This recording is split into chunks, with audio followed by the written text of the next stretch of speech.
هلو بنات حبايب قلبي، شلونكم؟ شخباركم؟ اموركم؟ صحتكم؟ الاحوال ان شاء الله الكل بخير وصحة وسلامة. طبعا مشتاقة لكم كلش هواي ورجعنا لكم الفيديو جديد، وان شاء الله هذا الفيديو هماتين ينال رضاكم واعجابكم.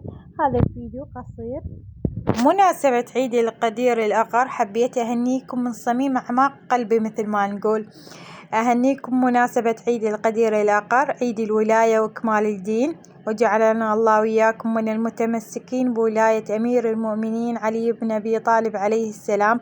نسأل الله تعالى أن يجعل هذا العيد فرحة تملأ قلوبنا، وبركة تنزل على بيوتنا، ورحمة تعم على أحبابنا، وأن يرزقنا الثبات على ولاية أمير المؤمنين علي بن أبي طالب عليه السلام. وكل عام وانتم بخير.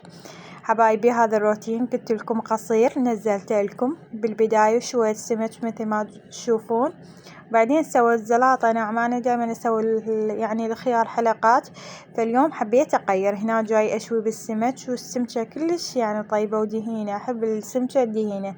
وهنا طبعا جوارينا دقوا علينا الباب تبرعات للأطفال هماتين، انطيتهم مناسبة يعني محرم قادم علينا إن شاء الله، فجمعوا تبرعات. وبالنهاية أقول لكم كل شيء إلى نهاية إلا حب علي بن أبي طالب عليه السلام. حبايبي وصلت لنهاية الفيديو، أنا كلش أحبكم، مع ألف سلامة، باي باي.